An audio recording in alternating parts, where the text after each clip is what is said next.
Bonjour à tous, dans ce tutoriel je vais vous présenter comment faire des graphes de toutes sortes sur un rapport de vie dans SAP BO.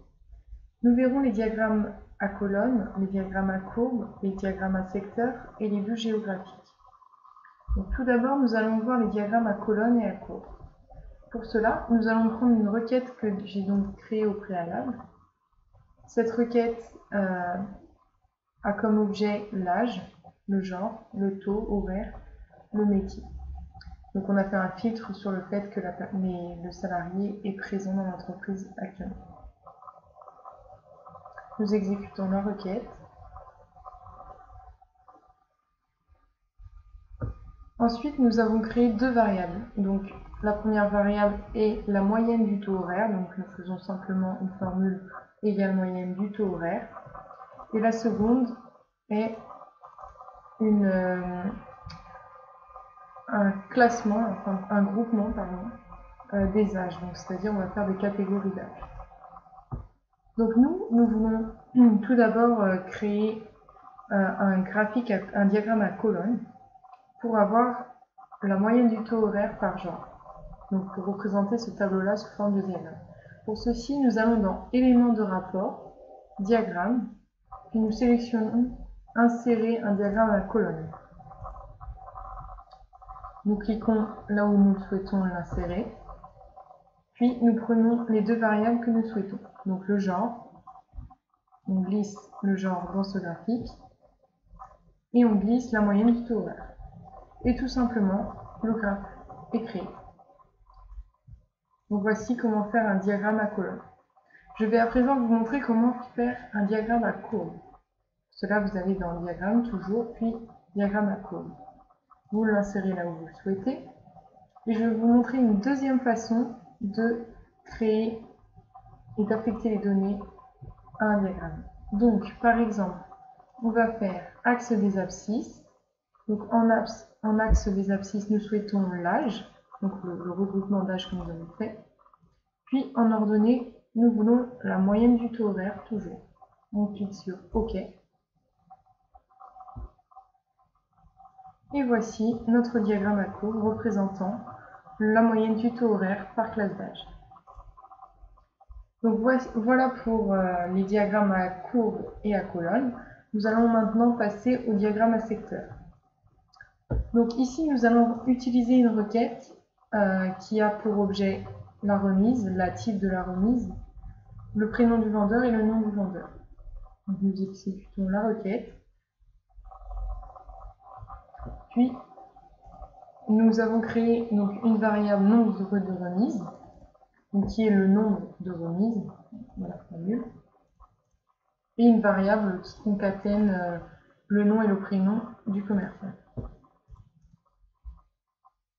Mais nous n'en aurons pas besoin pour notre exemple. Nous allons donc insérer ici un diagramme à secteur, donc on clique sur ce petit logo ou alors sur celui-ci. On l'insère là où on souhaite. Donc là, on va vouloir créer un diagramme à secteur représentant les différents types de remises accordées par commercial. Donc le nombre de remises que l'on accorde en fonction du type. Donc on va chercher toujours les variables sur le côté gauche et on les glisse dans le diagramme à secteur. Et voilà, donc il est ainsi créé. Donc nous pouvons voir également affecter les données comme tout à l'heure pour le diagramme à courbe. Donc on voit bien que l'on a mis comme couleur le type de remise et comme taille le nombre de remises. Donc voici pour les diagrammes à secteur. Nous allons à présent passer aux bulles géographiques. Donc pour ceci, nous allons utiliser cette requête. Donc la requête a comme objet un pays, enfin plusieurs pays, un montant commandé, des quantités commandées et le nom et le prénom des vendeurs. Nous exécutons la requête. Nous avons créé au préalable des variables, donc celle que nous aurons besoin, c'est le nombre de commerciaux. Donc on a fait tout simplement égal nombre vendeur. Donc pour créer un diagramme, une bulle géographique, nous devons tout d'abord créer les points géographiques. Pour ceci, notre indice géographique est le pays.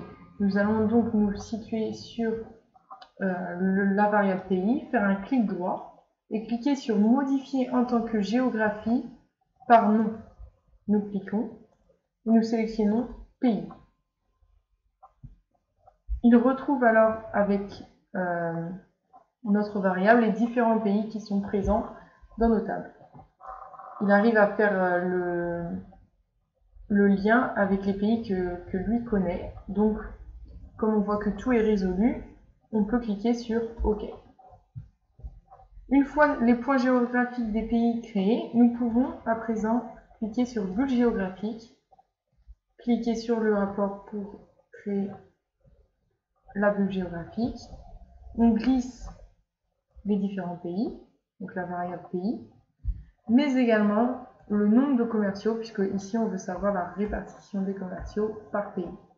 Donc voilà, ça se crée tout seul, un diagramme par pays du nombre de commerciaux. On peut toujours retrouver dans affecter les données les différents éléments que nous avons ajoutés pour créer cette bulle géographique. Donc voilà, cette vidéo est terminée, j'espère qu'elle vous aura plu. Merci.